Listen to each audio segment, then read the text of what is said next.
Hi guys, we've got Matt Lee from Booking.com. Matt is a senior user research at Booking.com, and I would like to ask you a few questions about how going out of office could be a good research tool for a researcher like you, and how do you do research at Booking.com? Okay, so how we do user research at Booking.com is really to go to the environment of the user. So we will go to the country, we will go to Asia to talk to Asian customers. We'll talk in their language, so as naturalistic as possible, so that we can understand and we can find out what their needs are and how we can make the site better for them. So that kind of answer? Yeah, it is. But I was very curious about how exactly you do the field research, because you mentioned it during your talk. Yeah. And I wanted to know what the strangest situations you've met, because probably your experience with working in the field. There's been a lot of strange. It's a topic for a good book. Yeah, that is. I don't know if the camera should be on when we talk about that. So just change their names. Yeah, exactly, right. So when we were at Xbox, there was a lot of interesting participants. There were gamers. They, are not as articulate. I guess they were more nerdy people. So they have some very interesting habits that you would see. You go into houses that are spotless and clean, and they make cookies for you and stuff. And then you go into houses that are, this grass, let's say, would be like cat hair or something, and dishes piled up in the sink. So it runs the gamut, and there's no right or wrong answer. There's no normal user. So when you go into their houses, you just have to be prepared. You're gambling. You're gambling. And what about different culture differences? Between, for example, Americans and Germans, like today Christians, and for example, and maybe Russians, Polish people. How do you use these differences in your research? Not in the field research right now, but in the user research that we do at Booking.com, we really look at each individual user by their culture and to understand what we need to change. I was talking to someone else that was saying, we're telling them how we will localize things. We will, if we see a big enough change, we will make it for the Polish market. We will change certain things. So once it hits Poland, they will get a different experience than they will in Germany.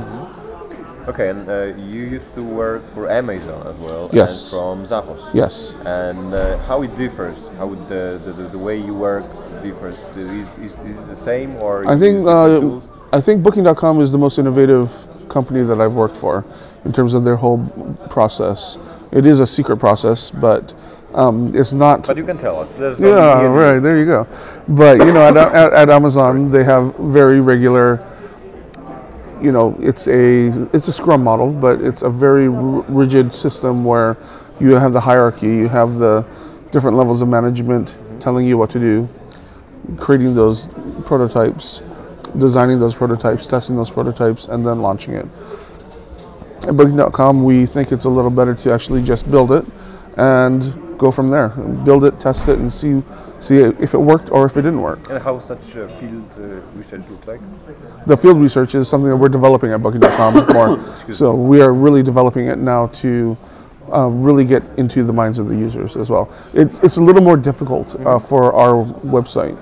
When you think about a field study or a study where you're going to their homes, how long does it take you to make your hotel booking?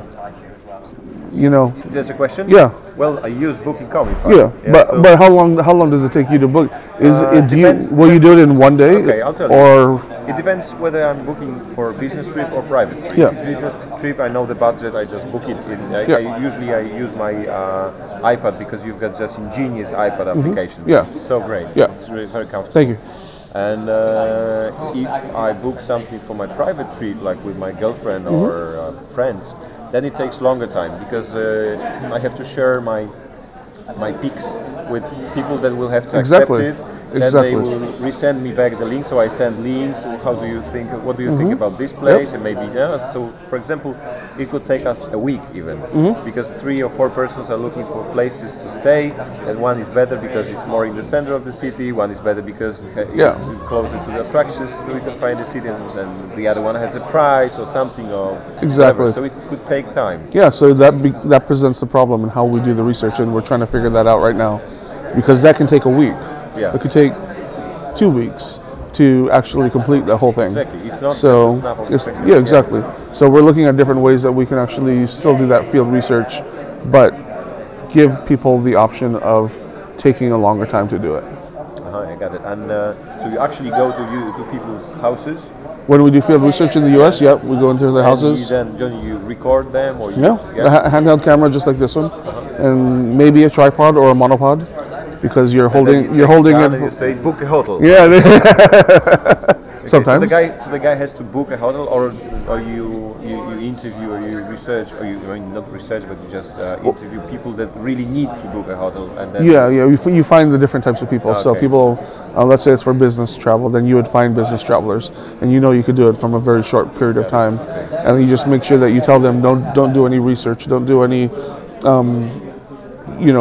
interest or look at hotels until we get there, and then we will do it that way. Great. This is a really interesting topic. And when I thought about the playground that you mentioned during your presentation, that reminded me the time when I was a kid. We all were kids, and in fact the UX and research stuff here and design is getting dirty. Playing with different designs and Exactly. stuff. And that also reminded me the time when I was a kid and cartoons I watched during this time. And I've got a little gift for you. Oh no! It's a little gift for you that I hope will remind you about this meeting. Yeah. And about this conference. This is Reksio. Reksio. Reksio, yeah. His Oh, name is nice. Reksio. This is Polish cartoons dog. Yeah. The most famous one. It's not very popular now, but Okay. it was very popular in the 80s and Yeah. 90s. Oh, great. 70s as well. This one thinks, as you can see. So this is a thinker and researcher as well. Oh, thank you so much. If you will put it on your desk in I will. Amsterdam, I will. Every Polish person that will visit you in the office Thank will you. immediately know that it's Reksio. Yeah. Thank you so much. It was great. So thank you very much Thank you. for a nice interview. All right. And thank you for the talk. Okay. Bye. Bye.